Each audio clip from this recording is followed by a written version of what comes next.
Hey, welcome back to my channel. This is Jason, also known as Omnis Prime. Today I want to talk to you a bit about Starfield. We just got to see a bit of that this week, and I didn't really dive deep into this because I wanted to give myself a chance to kind of digest things. And we had the initial showcase on Sunday, and then we had the extended showcase on Tuesday. So I wanted to kind of like go over my initial thoughts, and I'll try to make this quick. I don't want to drone on and on and on about this. So initially, last year we saw a trailer, right, for Starfield, essentially kind of giving us our first kind of peek of it.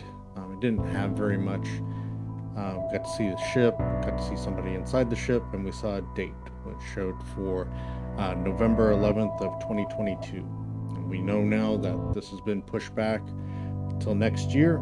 But I had some thoughts on the reason for the delay, and I kind of talked about this briefly in other videos. So first off, the game will launch once it's able to be streamed with good quality. I believe this is due to the push for Game Pass. I believe that's what they're working on here with Starfield, is to get and make sure that it's optimized for that. The second reason that I believe that this is going on, and there's 5. The Xbox Series X consoles are harder to come by due to the chip shortages that are going on. So streaming will net more players than conventional means. So that means people on PC, people on, that have an Xbox will be able to do that, of course. They also have the initiative to go ahead and work with Samsung 2022 TVs that will have an app that you'll be able to go ahead and launch Game Pass out of without having to purchase a Series console. Third reason is the game will have time for optimization and polish. I believe that there's pressure on them to exceed expectations, and this will allow for Microsoft and Xbox, basically justify the purchase of the ZeniMax Studios, and that the investors will be happy about it. The fourth thing here is that there's no real rush to launch the game. The reason why that there's no rush is that there's not a large volume of consoles to push. The old way was, before there was any chip shortages, you would have the consoles on the shelf, and you needed to get a game that was going to get out there that people are going to buy with the console and show that this game moves these consoles. Previously, that would have been like a Halo 2 or Halo 3. They have like those tentpole type of titles. Because of the chip shortage, we don't have the consoles on the shelves to go out and buy, so there's no pressure to get these games out immediately. So with that, they can go ahead and say, hey, we're delaying the game, we're going to put more polish on it, we're going to make sure that the game launches right, and I think that's one of the factors that's there. The last thing that I have here is a little bit different because it doesn't have really anything necessarily to do with Starfield specifically, but it has to do with the culture of Microsoft itself. See, Microsoft's in the middle of a pending acquisition with Activision and Blizzard. So one thing that they need to do is make sure the optics show that Microsoft does not engage in crunch culture. So with that hard date that was set last year, believe that was done before there was any Activision Blizzard talk, openly. When we're talking about crunch, things are ramped up, people aren't allowed to go home or they lose their job. Highly stressful, you're expected to work from home as well as going in the office, and you're constantly kind of like at beck and call as needed to go ahead and make sure that you meet the deadline. But that's what my thoughts are about the delay are. Let me go ahead and get into the showcase. So for the showcase, the initial one, it was like a 15-minute deal that we got to see. And it opens with a quote. It says, They say, the wonder is, not that the field of stars is so vast, but that we have measured it. And Todd Howard, he states that Starfield. It's easily our most ambitious game ever. Like our previous games, it's an epic role-playing game where you get to be who you want and go where you want. But this time, you'll be exploring space. This is an enormous dynamic world where you can create any kind of character you want, go where you want, and do whatever you want. Player freedom remains our absolute #1 goal. What that tells me is that we're going to have a main story narrative. This also tells me that it's not going to be like No Man's Sky, nor is it a Mass Effect clone in any shape or form. You open up, we see our spaceship land. When the ship lands, the ramp opens up. There's a companion robot that's in front. A HUD comes up, and then you're given some information by your robot companion. Conventional weapons were mainly what I saw during the gameplay. I didn't see like laser guns. The gunplay to me, it seems similar to Fallout for a lot of the people that are complaining about the gunplay. When you go into combat, for instance, like in Fallout, when you're using the guns, a lot of the times you would activate VATS. Vault-Tec presents Tomorrow's Technology Today. Thanks to military science, we're also your first choice in personal defense. VATS scans the threat, pinpointing vulnerable areas, calculating success potential, and increasing strategic decisiveness. In other words, VATS lets you pause for a moment and makes Mr. Scary go away.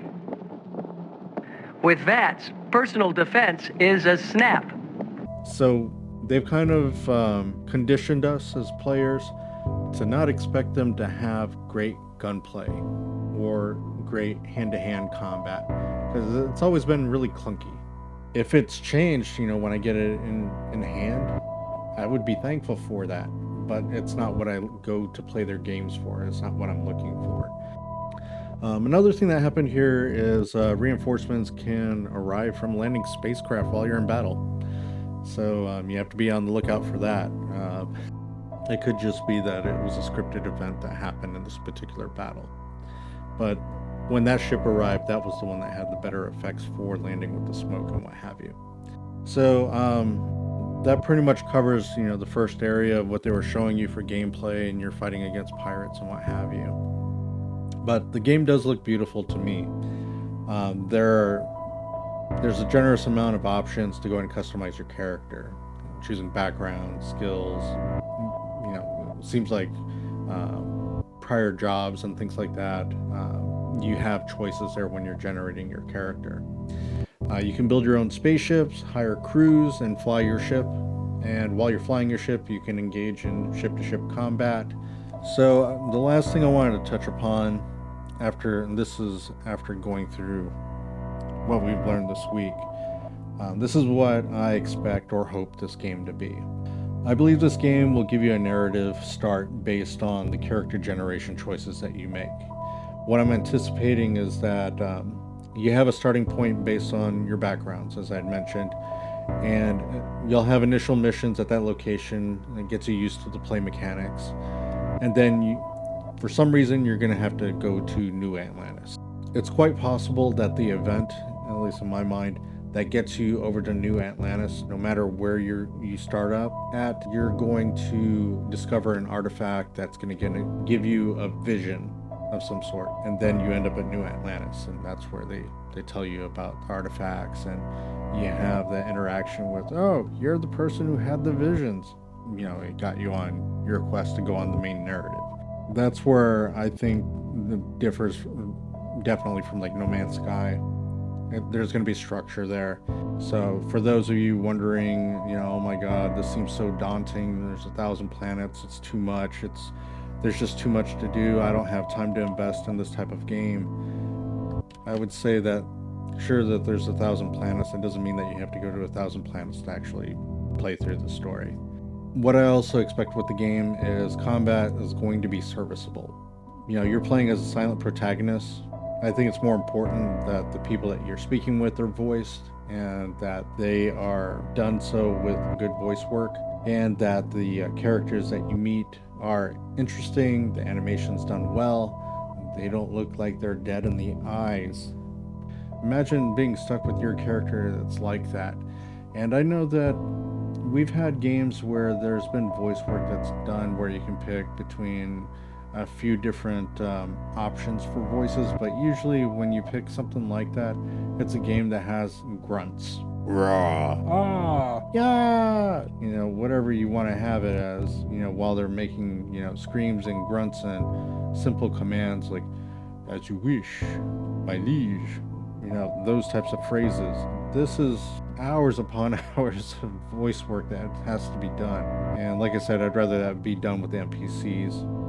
They haven't mentioned anything about relationships that you'll have with possible crewmates or companions that you meet along the way, or any of the NPCs wherever you're visiting. So I'm hoping that they take cues from a lot of role-playing games that they've done where they have those romance options and things like that. I like those types of interactions in games. It gives you some like race stakes for what you're doing, and some attachment that's, so to speak, in the game for your character. But for the most part, I think what the game loop is going to be is you're going to have exploration, you're going to have resource management, maintaining relationships with factions that you're interacting with, and building capital to fund your adventures. And I believe that's what you're primarily going to be doing over and over and over as you're playing through it. Of course, you have your narrative that's going to help you, give you reason for doing these things, but I think that's primarily what you're going to be doing in this game. If that doesn't sound like fun for you, yeah, it's probably not the game for you, but I think it's going to be a lot of fun, so I'm really excited about the game. If you have any comments on what you thought about the game, go ahead and put them in the comment section down below. If you're new to the channel, please subscribe and give me a thumbs up or a thumbs down, depending on what you thought about what I had to say, or if you have any suggestions for the video that would make it better for you, feel free to go ahead and again leave that in the comments. Share this with anyone if you'd like to see what they thought about what I had to say. And other than that, look forward to the game. I think it's going to be amazing. I'm going to get to play it on Game Pass, so I'll be able to play it on my PC, or I can play it on my Series X.